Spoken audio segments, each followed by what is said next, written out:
So this is, yeah. So this dominating women, this is the stuff Charlie Kirk and Erica Kirk and this whole crew has been up to. They were trying to be doing it very delicately, but that's what they were doing. This is what leads to, it's just this whole patriarchal control thing. You know, there is men that have masculinity. There is. You know, like, I mean, like a healthy masculinity. They're not, like, again, Charlie Kirk and these people that I see that push this nonsense, they don't have it. I don't know what to point to. They just don't have, well, they wouldn't be babies and carrying on about what women should do, and women should be not worrying about their education, but be in the house having babies. Yeah, that's what they had them doing in the Roman Empire and the Greek Empire. Women weren't allowed to be educated at all. Not at all, on anything. Their role was in the house, cleaning and having the babies, while the men were off at their bathhouse parties and with the Roman and Greek gods. Yeah, because that's who the men always loved, was the other men. The women were just the incubators. So I guess that would be the thing I point to, is Charlie Kirk hated women. He just did. I mean, I could do a whole video just on that alone, proving that, and I have. So that's why he didn't have masculinity. Like my brother-in-law, he's not somebody, he hasn't a healthy masculinity. Maybe a little bit too much masculine sometimes, but not really. He's not, because he has a good heart.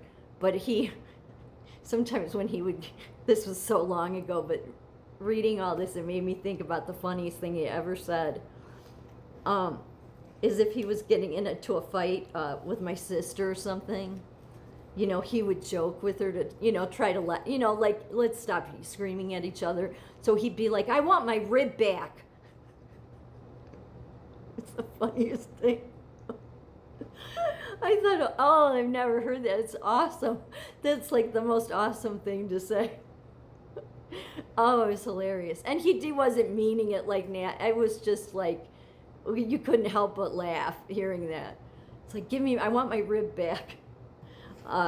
Obviously, because Eve was made with, you know, the rib from Adam. However, getting back on track here. The reason that they've based all of this to continue after Jesus is they've done it, these churches, not just the Catholic Church, although I think it's the Catholic Church that changed things. I mean, it only makes sense. King James the First had the King James version done because they found out that the Catholic Bible had just a bunch of made up stuff in it. So see, in Timothy's book, Timothy, that's one of the ones that even scholars have called into question because it's so off the mark. Because anything that clashes with what Jesus did, you have to get rid of. But if you're the Roman Empire there, well, then you might add a few sentences. That helps keep the church hierarchy, helps keep man over woman. Because this has been the ongoing problem that God has had with man over the history of the earth, is that man thinks they know better than God. Charlie Kirk was an example of that. So here, I mean, this is a perfect example. This was likely, I'm sure, put in by somebody afterwards. Because Paul, there's too many of Paul's writings where you can tell when it's something coming from God. You can't. Because I don't know how to explain it, but it's written like no human can write. So the women should keep silent in churches, for they are not permitted to speak, but should be in submission, as the law also says. If there's anything they desire to learn, let them ask their husbands at home. That seems strange, doesn't it? Because, you know, the curse, if you saw my last video, the men being over women came as a result of the original sin. That's not how God set it up originally.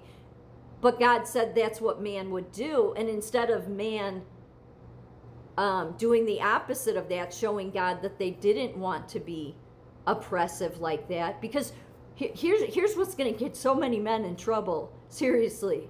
I mean, especially in church positions and any hierarchy structure in government, that this is that the number one thing with God was how much he hated slavery and oppression. And yet, if you saw my last video again, God said that this is what would happen to Eve. Your desires shall be of your husband, and he shall rule over you. So he's telling Eve that's what's going to happen to her. That didn't mean that men had to rule over women. Why didn't any men pick up on that? Because God didn't take any of their free will away. So at any time, they likely could have came out of the sin immediately. Maybe pretty quickly. Maybe Jesus would have came a whole lot sooner. Who knows? But men, instead of exercising their free will to do the right thing, chose to do exactly what God said they would do. God saying this didn't mean he wanted it, but I doubt any man sat back and thought about that. So when Jesus came, he lifted the curse. There's no more of this oppression. In fact, Paul writes so much about oppression and how Jesus' sacrifice saved everyone from that. Jesus never says women only receive a part of the Holy Spirit. No, they receive everything. So that's who they're supposed to follow. But then you get some writing like this that goes against Jesus, and I would say goes against what Paul would say. And likely the Roman Empire, the Catholic Church, some of those early church fathers. See, the very, very early church, I mean, whenever you read it, it was the early church fathers, that's the Catholic Church. You can just write it off at that point that it's all garbage from there. But before them, before the institution of the church, it was in homes. And women, like it's in the Bible, Phoebe, they're teaching, they're leaders.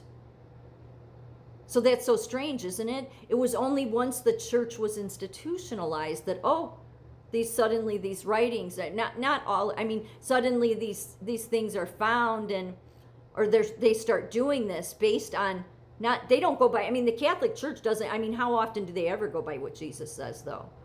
I mean, they add all the stuff about Mary over their history. I mean, they do everything like to mock him. This is mocking him. Because here's for people that want to argue that, well, if Jesus wanted any women as leaders, he would have picked Mary Magdalene to go on to be one of the 12. No, for something important like that, he couldn't at that time. Women had no respect in society. She would not have been taken seriously by anybody. No woman would have. They had no rights because of man. So it would have been useless. Plus, I don't think that God would want to put Mary Magdalene through that, given the oppression she lived under herself. See, that's the reason women were always going to be able to receive the Holy Spirit easier, because of the man keeping everybody in sin. I mean, while they carry on about, well, Eve committed the first sin. Yeah, but you've committed 6,000 a day since, then. I mean, well beyond what Eve did. But let's not look at that. But nobody would have taken Mary Magdalene seriously, but she did understand the Holy Spirit on a different level. Of course she would. She was a woman. Women that live under oppression, under a man ruling over them, under, fears of slavery and being assaulted, all of that, they tend to have more empathy.